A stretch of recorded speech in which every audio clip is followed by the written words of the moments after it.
सीता जी को शुभ शुभ लक्षण होने लगे हैं, शुभ फल, बायां भाग फड़कने लगा है, बाईं भुजा फड़कने लगी है, दिव्यता सुगंधी का अनुभव होने लगा है, चौओर कृपा का दर्शन हुआ, माँ भगवती के कंठ का हार उनकी झोली में गिरा।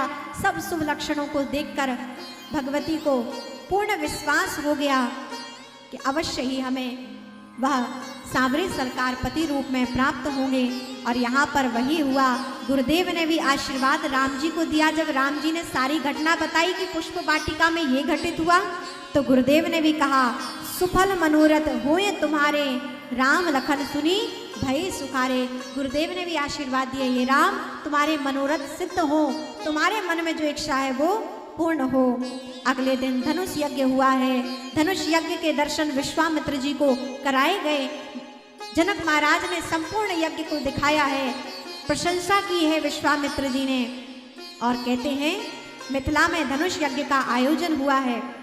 दिव्य धनुष में यज्ञ में बड़े बड़े राजा पधारे, सबने धनुष उठाने की कोशिश की, लेकिन कोई हिला न सका। क्यों?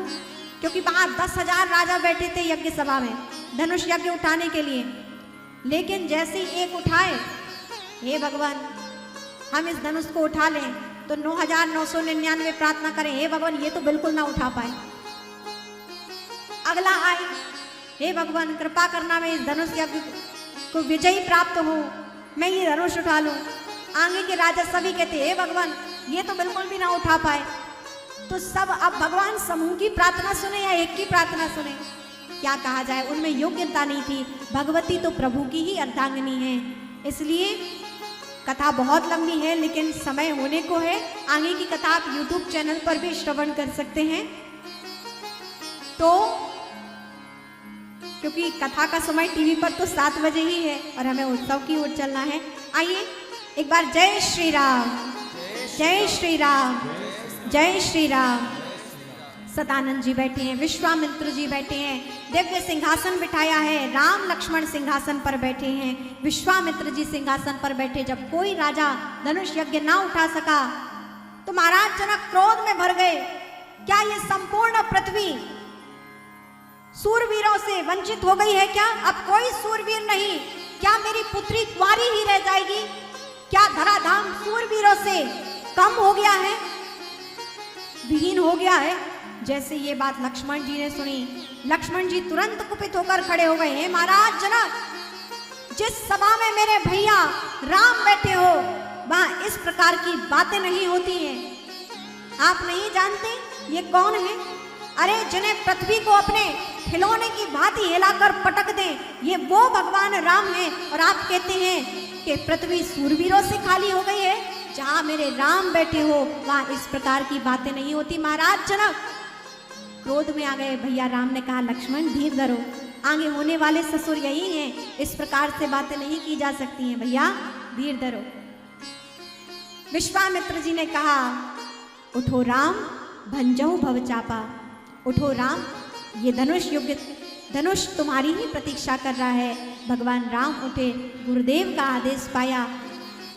उठकर सबसे पहले महाराज दशरथ महाराज जनक को प्रणाम किया। हे महाराज, आपकी इस पावन भूमि यज्ञ में हम आए हैं, आपको प्रणाम करते हैं। गुरुदेव सतानंद जी को प्रणाम किया, अपने गुरुदेव विश्वामित्र जी को प्रणाम किया, भगवान शिव जी का स्मरण किया, क्योंकि शिव जी के द्वारा प्रदत्त वह शिव धनुष था। शिव जी को प्रणाम किया। आज माता सुनैना प्रार्थना कर रही है, अपने पूर्वजों को मना रही है, हे भगवान कृपा करो मेरी पुत्री कहीं कुंवारी ना रह जाए। इन बालकों को देखकर नहीं लगता इन बालकों की धनुष यज्ञ इस भंग कर पाएंगे, इस धनुष का प्रत्यंचा चढ़ा पाएंगे, कृपा करो। पूर्वजों को मनाने लगी। सारे नर नारी जितने सभा में उपस्थित थे यज्ञशाला में, वो सभी प्रार्थना करने लगे, हे भगवान हम आपसे जीवन में कभी कुछ नहीं मांगेंगे, बस एक ही कामना है कि बस हमारी राजकुमारी सीता जी का विवाह इनसे हो जाए, ये धनुष भंग कर सके, बस यही प्रार्थना है। हम जीवन में अब कुछ नहीं चाहिए। देखिए वहां के नर नारी कितने अच्छे हैं, कैसा उनका भाव कि हमें जीवन में कुछ नहीं चाहिए, बस हमारी राजकुमारी का विवाह इनसे हो जाए और ये धनुष तोड़ सकें। इनको ऐसी सामर्थ्य देना, सबके आशीर्वाद को प्राप्त कर। परब्रह्म परमात्मा जो राम स्वरूप में थे, जैसे ही प्रणाम किया, शिव जी के धनुष को उठाया, एक क्षण में धनुष उठाया, प्रत्यंचा चढ़ाया और कहते हैं धनुष भंग हुआ। चारों ओर देवता जय जयकार कर उठे। बोले रामचंद्र भगवान की जैसे ही धनुष टूटा, सीता जी माँ भगवती का स्मरण करती हैं, नेत्रों में जल अश्रु जल छा गए। भगवती, आपने मेरी बात सुन ली, नारद जी की मुझ पर कृपा हो गई, आज मेरे सफल मनोरथ हो गए, मुझे राघवेंद्र पति रूप में प्राप्त हुए हैं, आप मेरा प्रणाम स्वीकार करें। और कहते हैं तुरंत भगवती सीता पहुंची, जो पुष्प माला लेकर खड़ी थी, वह माला जयमाला भगवान राघवेंद्र को पहनाई है। बोलिए सीतापति भगवान राम की।